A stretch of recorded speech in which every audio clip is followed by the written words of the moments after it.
Hello and welcome to Gadget Joe, and today we're taking a look at a case with maximum performance in a minimal space.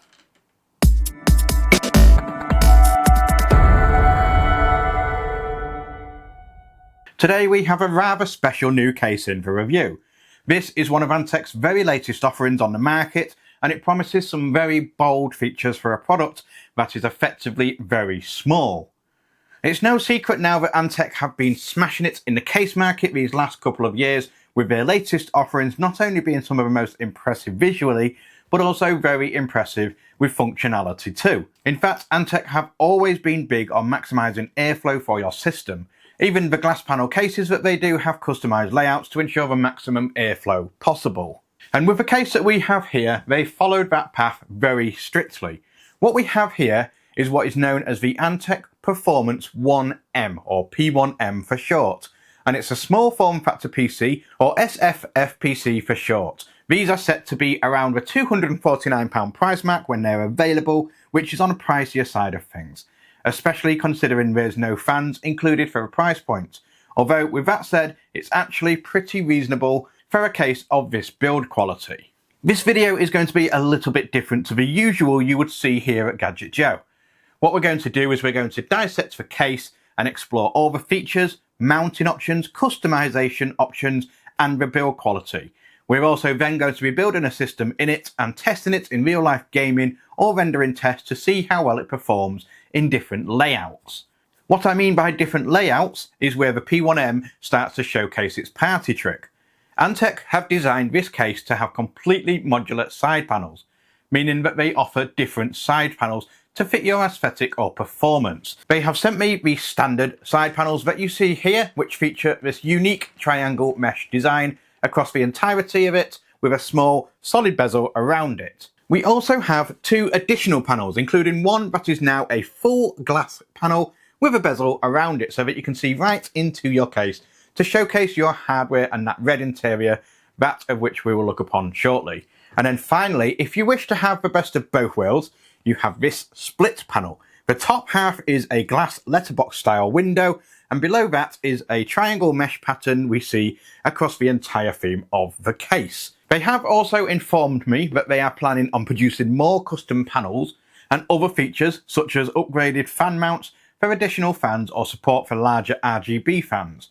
So I'll be keen to see what they have to offer in the not so distant future.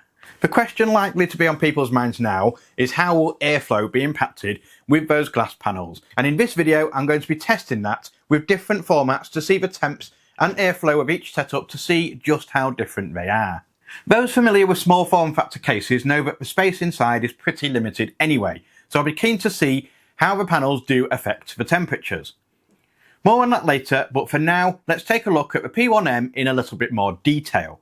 It is a simply stunning case, and it feels as good as it looks. The entire case is made up using aluminium panels with steel for structural integrity. There's next to no plastic used at all, and when it is used it's very strategic. The whole thing just screams absolute quality. Having used these materials, it does give it some weight too, and it makes it feel super premium. The build quality is second to none. Every corner is meticulously put together with machined aluminium all over.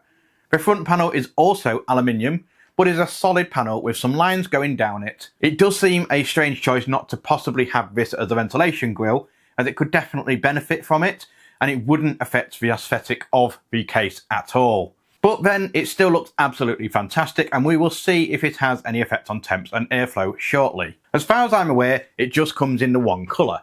It's like a slightly deeper gunmetal grey finish all around with black edge pieces for the front and back. It does have a little red fabric tag on top too, which is used for removing the top panel. Removing the panels is super easy too, as all you have to do is lift the top panel away, and then you have access to get your fingers into these recesses and pull the side panels away. Doing this exposes that gorgeous red interior. The red looks striking and gives it an extra level of class. Granted, it won't be to everybody's taste, but it certainly looks absolutely fantastic, as it has a metallic red powder coated look to it rather than just solid red, and it really finishes it off nicely. It's almost a shame it's hidden away by the full mesh panels, which is where the window panels would come in super useful to showcase that red. The P1M is a super compact case and it's a tight squeeze, but it's generously laid out with the motherboard tray located in the middle of the case, standing vertically. It does look like it's on a bit of a slant here, and that's because it is, but it can be adjusted to different positions by unscrewing these thumb screws here and adjusting it along the numbers and pre-drilled holes at the top and the bottom. To access the bottom ones, you can pop off the bottom panel and then you have the facility to alter the tray here too. This is especially useful if you either don't have a low profile CPU cooler and a standard graphics card, or alternatively it works on the flip side if you have a low profile cooler and a larger graphics card like a 4090. When it comes to clearances, there is support for up to a maximum of 85mm for CPU coolers, which is surprisingly generous for a case of this size. You won't be getting no giant tower coolers in here though, and an all-in-one would be virtually impossible to fit in. The graphics card has a maximum thickness of 78mm. The total for both the CPU cooler and the graphics card is 125mm, so you're going to need to take that into consideration when picking the hardware for your P1M. There is plenty of space lengthwise, however, for even the bigger graphics cards up to 350mm. The GPU is, as you may have worked out by now, a vertical mounted setup, purely because that's the only way it will fit in. But Antec have included a PCIe riser that fits in nicely to this bracket at the top, so that the card can sit proud at the rear of the motherboard tray like this. Moving on to the motherboard part, it is an ITX compatible case, meaning you're going to need to be looking for the ultra compact motherboards for this.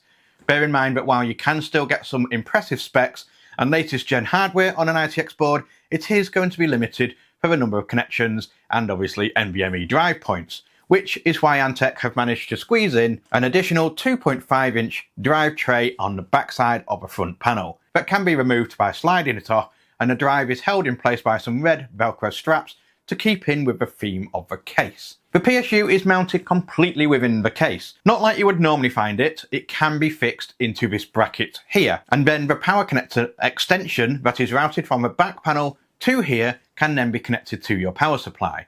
It does only support SFX-L or SFX power supplies here though. There is support for up to 2 fans on the bottom of this case. Access to this for securing into place can be increased by removing the bottom panel completely. You can then mount either 2 120 or 2 140mm fans here. There's no support for radiators throughout with the P1M. You have 2 cables coming directly from the case, one of them being the power panel connector and the other a USB Type-C 10 gigabits per second connector, and that's it, because moving to the front of the P1M, you can see the front I/O and it's very limited. You have a small red power button and then a USB-C port underneath it. Whilst this could be a little bit counterintuitive and a bit conflicting, I can see why Antec have opted to go this route. It would just be nice to see maybe a little bit more options in terms of I/O at the front. However, with that said, I have been informed by Antec that this is one of the future customization plans with a potential swappable front panel with different I/O ports, which, if true, would be very interesting to see. This might also potentially add options for a front panel with some additional ventilation within. On the rear of the case, you have what is effectively a large open space. There's no grills or panels or anything here, which I guess is down to the fact that the tray in the centre can be moved back and forward, so designing a panel to fit the gaps would just look unsightly. That said, you have a PSU power connection at the bottom with a cutout for the motherboard I/O panel above that. On the other side of the tray is the space for accessing the display connections of your graphics card. The feet on it are also aluminium and they feel solid. They can be removed too if you needed to do that for whatever reason. In fact, the entire case is built with a symmetrical design so that it can be mounted on any side you wish for it to be mounted. When it came to building in the P1M, it was actually quite a nice little case to work with. Space is limited naturally due to the size of it, but being able to remove all of the side panels and the top and bottom panels definitely helped. Antec have done a good job of positioning everything in a way that makes it accessible. The PCIe riser cable is already pre-positioned to the perfect place to connect it to the motherboard. Getting the fans in can be a little bit cumbersome with the limited space and the cables from the power supply, but it's definitely not an impossible task. You need to make sure that you pick the right cables for the power supply that you have when installing, because even though there is space at the bottom for the cables to go, it does get quite messy pretty quickly, and it ends up taking a fair bit of space. As you can see on mine, I didn't really pay a great deal of attention to the cable management due to it just being a test system. But with a couple of cable ties, I was able to control it in a bit so that they were contained and away from the fans. This is usually the part that a PSU shroud or a rear panel on a standard case would hide it all for you. Whereas in this instance, you don't have that luxury. So you're going to have to be a little bit handy on the cable management side of things for your personal build. This is a good point to mention that if you were wanting to use the full side glass panel, it could add a little bit more pressure to your presentation because it's going to showcase all of your handiwork inside, or not so handiwork if it's me.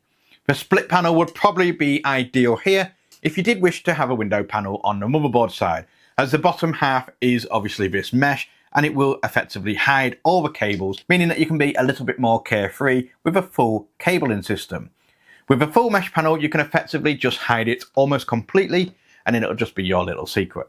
The graphics card fits in nice and easily, which is to be expected. It's just a case of positioning it onto the riser cable PCIe lane, and then securing it to the expansion bracket. The expansion bracket is suited for a twin port card, but you can fit a larger, thicker triple port card in too, and it'll just overhang the bracket a little bit. Overall though, the build process was nice and simple in the P1M. You just have to be a little bit more attentive to the positioning of any cables and so, but it's definitely not a difficult task. Maybe in the future customizations for the case, they could offer some sort of cover or plate that can be fixed into position to help with tidying the cables. But that's not a massive issue.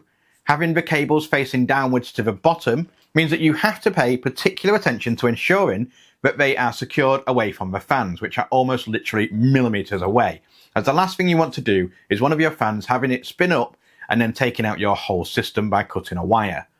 They have provided an impressive amount of strategically placed holes around the case though to slip a cable tie in to help keep them up and out of the way of the fans. And then now it comes to the part that some of you may be most interested in, and that's the testing.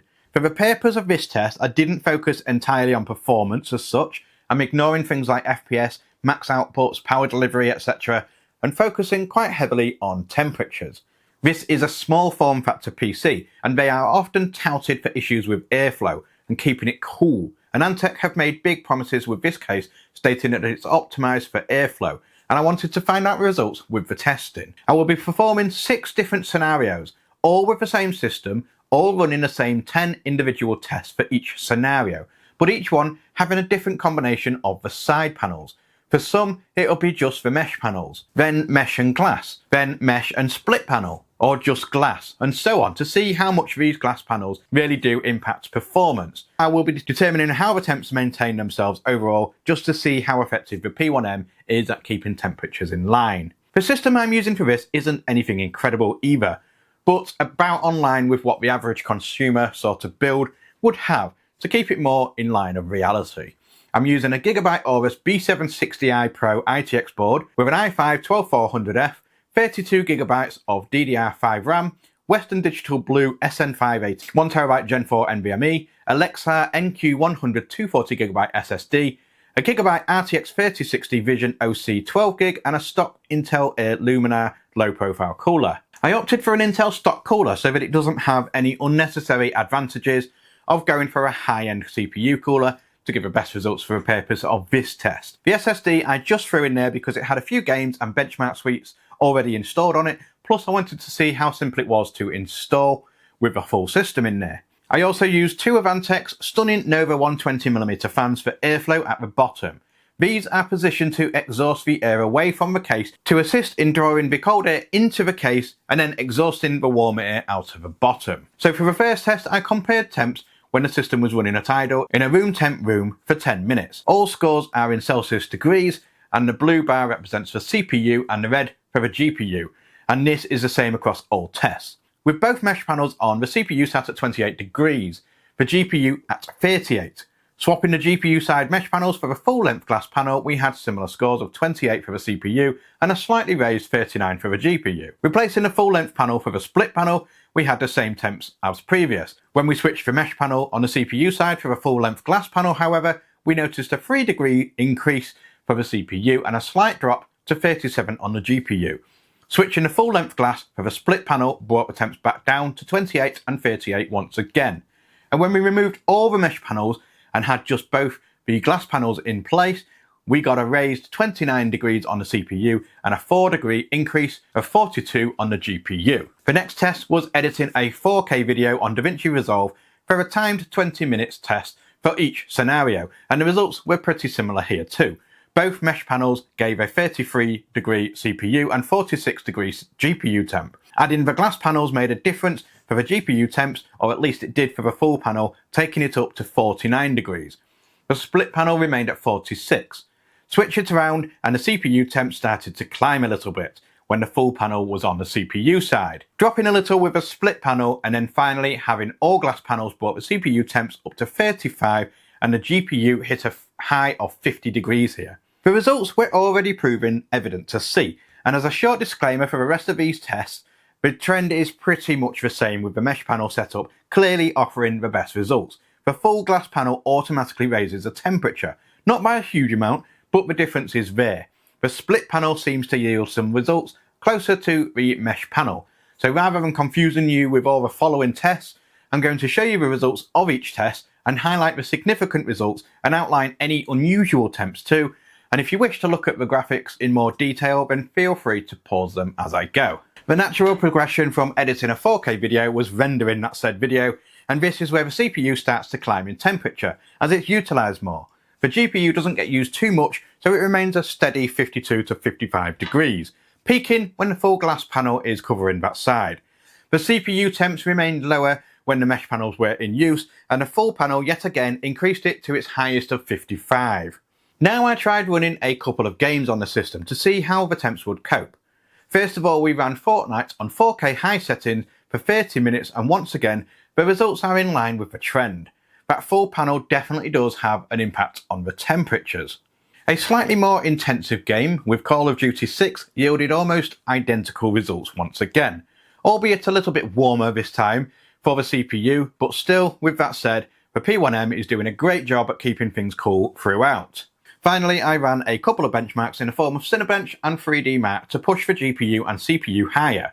To begin with, I used 3D Mark Steel Nomad, a simple benchmark tool that gave similar results, although the temps were starting to get tighter here across the configurations. The full panel still hit higher temps though. With Cinebench, I ran 3 tests, the first being a GPU test, and to no surprise, the results yet again were all very similar, the GPU still maintaining decently low temps. The next test was CPU multicore, and this time the CPU really got pushed hard, the lowest being 73 degrees and the highest reaching 78 degrees on, well, yes, you guessed it, the full glass panel covering the CPU side. The GPU remained nice and consistently cool for this test. The final test was the CPU single core, and the CPU calmed down a little bit here and went back down to a much more manageable temp range, once again maintaining the trend that we've seen throughout the tests.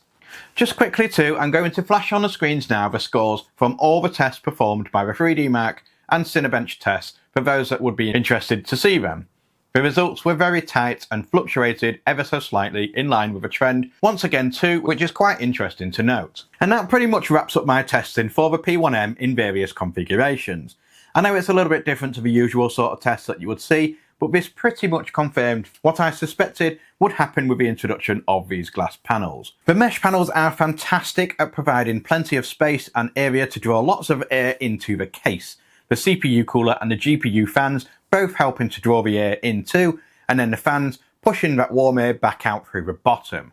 It's to be expected when almost the entire panel is full of the ventilation for it to be nice and cool. Even with a lower performing stock Intel cooler, the temps remain nice and cool, only really peaking for the CPU when I ran the CPU multi-core test, but even then a temp in the 70s is nothing too alarming at all. Adding this full-length glass panel, regardless of whether it's on the CPU or GPU side, did clearly have an impact on the temperatures, because it pretty much blocked the direct airflow to either. The air was still being drawn in through the top and rear of the case, which clearly still managed to keep it nice and cool, which is a nice thing to note. The best option, in my opinion, was the split panel. Whilst it did increase the temperatures by a degree or two here and there, it definitely majorly outperformed the full panel. It still looks pretty smart in place too, and the mesh part underneath was plenty enough to draw enough air in to keep it cool. So overall, what are my findings and thoughts of the Antec P1M case. It's a fantastic little case that is superbly built, very customizable too, and the visual aesthetic is very classy and premium feeling. A theme that is carried throughout with machined aluminium high quality parts all over. Every single panel feels substantial, solid and well built and designed. The fit and finish is fantastic. The only thing to look out for is when you replace the top panel, you have to ensure that both the side panels are perfectly lined up, otherwise the top panel just simply won't pop into place either. The only plastic parts used in it are for the retaining clips that hold the panels into place, and that's something that not only feels reassuring, but means that this will stand the test of time too. The red is a really nice touch too, although it is a bit of a shame that once a system is installed, it's kind of hidden. Even with the full glass panel, you can only really see a little bit of a red here and there. The colour in general is very nice. I'm not sure whether they're going to offer it in any other colour, but if not, this is still a colour that should look good in any setup. What's more is that with its small size and inconspicuous design means it can be hidden away easily too, if you do so wish to spend 250 quid on something you're going to hide. It's a solid performer too. Even if you did opt to have both side panels as glass panels, you will still get impressive temps from the case. Naturally, there are going to be other contributing factors to consider, like if you had a larger full-size graphics card like a 4090 in there, then it's going to sit pretty close to that glass and it will likely struggle even more for air intake. But with that said, it's still no different to any other glass fish tank case on the market. The performance namesake for this case is something I dare say it fits quite nicely. The glass panels are going to allow you to see more into the case, so you have to take that into consideration too. If you're wanting to show off your system, then by all means opt for a full glass panel, but please be aware that it can affect thermals. In my opinion, if you were to go for any, then the split panel is the perfect fit. It's the best of both worlds. It looks visually stunning and it carries the premium aesthetic of it too, and allows you to see the inside of a case, and also hides the cable manage, which is always a bonus and most importantly keeps it cool. It would be nice to maybe have the GPU raised slightly so that it lines up with the glass a bit better. I'm very keen to see the options that Antec do offer for this case in terms of the future adaptations and mods that they will be releasing for it. I also don't know the prices of these mods, but I will try and update things as I find out. Having more I/O on the front would definitely attract someone like me, but then for most, the single USB-C would be sufficient enough. The large open space at the rear bothers me a little bit. It makes it look a bit unfinished, and even though I know it's not, and we know the reason behind it, it still feels like it's missing something. It kind of reminds me of doing a full build and then realising that you've forgotten to put the motherboard I/O cover in. I guess I'm being a little bit trivial, but then that's my job to tell you my opinions. Do I think it's worth the £249 price tag too? Yes and no. Visually it's worth much more. Build quality is phenomenal. It's solid as a rock and looks very classy. The customization's practical layout and the hardware is second to none. And the cooling performance is fantastic, and for that it's worth every penny and more. The reason I say no too is that this is a very specialised case, meaning that it's not going to be everybody's taste, and it'll be required by small form factor hobbyists and enthusiasts mostly.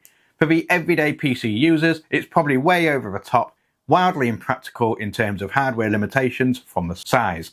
However, with that said, I'm very, very impressed with the P1M and it gets a huge thumbs up from me. Yes, there are much cheaper small form factor cases on the market, but very few yield the build quality that this has. It's hard to express just how impressive this thing is over the camera. The internals of the entire thing are so impressive, and it's practically a work of art machined from a solid piece of aluminium that's very thick.